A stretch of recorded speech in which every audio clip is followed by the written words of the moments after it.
Welcome back to Cheddar News, everyone. The uptick in passengers hitting the skies is coinciding with a scarier trend, unprecedented levels of violence against flight attendants. According to the FAA, there have been about 2,500 reports of disorderly passenger contact just since January, with 1,900 involving passengers refusing to follow face mask mandates. Well, joining me now is Sara Nelson, president of the Association of Flight Attendants. Sara, I'm happy that you could join about this extremely important story. Explain the severity of what we are seeing, what you are seeing in the skies. We have never seen this level of aggression in our skies ever. So this is more than 20 times the amount in the first 5 months of this year as we would normally see in a typical year. It's never okay, but clearly there's a trend going on here. And as you reported, the vast majority of those cases have been over conflicts around wearing the mask. People have been led to believe that this pandemic and the use of masks is a political issue rather than a public health necessity. And in aviation, it is still a public health necessity because we have no way of knowing who has been vaccinated, who hasn't. A lot of the airplanes are still on the ground, so the ones that are flying full. People are crammed in together. The best way to stop the spread of the virus is by wearing those masks. And remember, too, kids fly with us, too. So there are people definitely who don't even have access to the vaccine yet. This is why we still have to practice this. Sara, what is your association doing to try to protect these flight attendants? Well, first of all, we're on here talking to you and making sure that people know that it is a requirement to wear these masks. And if you are acting out, if you are failing to comply with instructions from the crew and interfering with their duties, you're facing up to a $35,000 fine for each incident and also jail time. There's a zero tolerance policy coming from the FAA now because this is so out of control, and people are getting fined. In fact, someone was fined $63,000 just last week. And these are federal offenses now that you'll be fined if you are acting out in this way. It's really important that people understand the consequences. That typically will start to trend down on this. But the other thing that we're doing is we're asking the government to intercede here and ask the airlines to stop serving alcohol until we get this under control.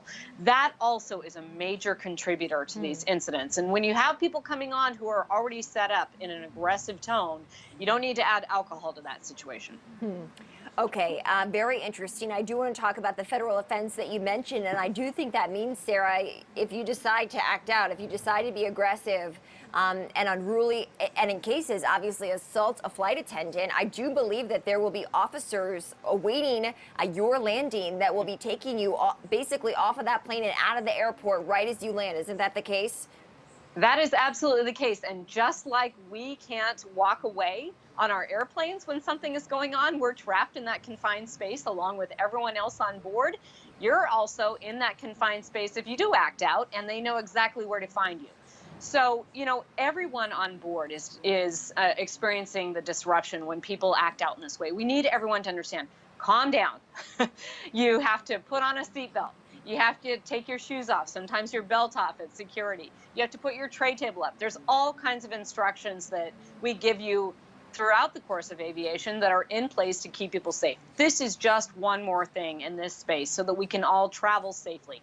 And most people come to the door of our aircraft with kindness in their heart and the desire to just get from one place to another without any event. And we do need those people to stand up and be helpers here and speak out and help the flight attendants and come to our defense. So we're not asking people to get up out of their seats and engage. Ring your call light if you see something going on. We de-escalate all the time. The sooner we can get to a problem and try to contain it, the more likely we're going to be able to escalate and make a problem not turn into a big problem. But yes, if you're acting out, failing to comply, interfering with crew members' duties who are keeping everyone safe on board, then you are going to see officers when you land.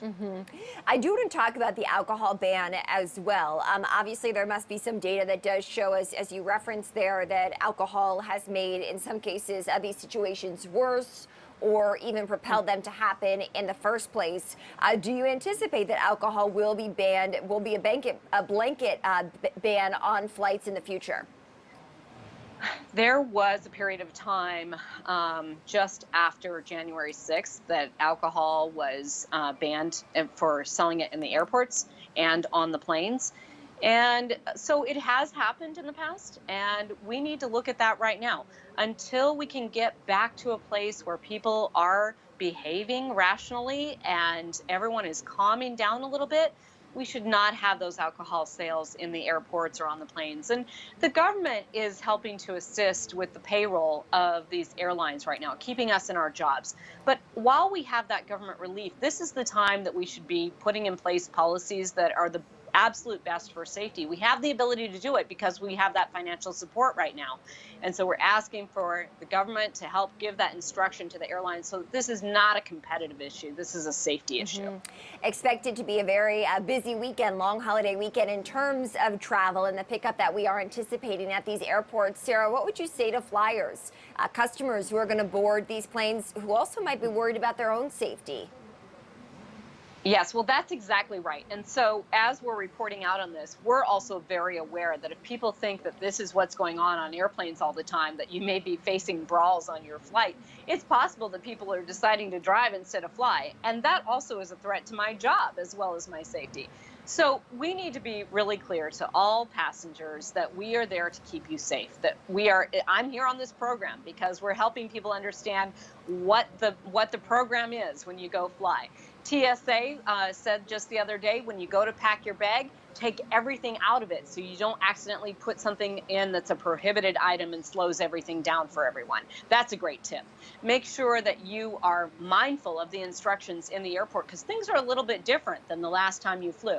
And make sure that you're prepared to wear that mask. So you need to practice having it on all the time, being very aware of that, and thinking about when you can take a sip and quickly and put it back on again, when you might be able to wait to eat until you get on the ground.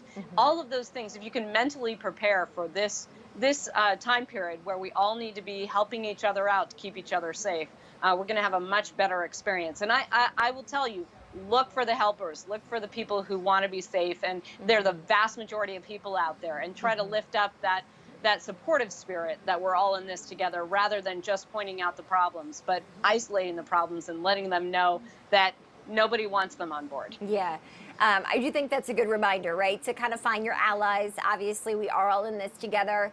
Sara, before I have to let you go, is this causing any staffing issues? I mean, just in terms of shortages, right? We know industries across the board are having labor shortages right now. It's hard to bring people back. And we've had people from the restaurant industry say to us on air that they didn't want to be the mask police. No cases that we heard of, at least on air, of assault, but that is obviously happening with these flight attendants. Has it led to challenges getting enough workers and attendants for flights? Well, we do have government funding that supports our jobs, and so we're in a little bit different place than other industries because we were able to maintain qualifications and stay ready to staff these flights. But we do have some people who have decided to move on and quit because of the conditions in the air. I've been a flight attendant for 25 years, and I really enjoy welcoming people on board my aircraft. I know they're there sometimes because they're grieving, they're celebrating, they're coming from a big business deal. We're ready for those business travelers to come back. That's also missing from this formula as well, is that we don't have the people who are normally traveling. So almost everyone on board is looking for instructions because it's a one-off for them to make this trip. But we don't have a problem with staffing right now, but it certainly could become a problem if this were to become a norm. People are thinking again about what kind of atmosphere they're going into at work, and that's never a good thing.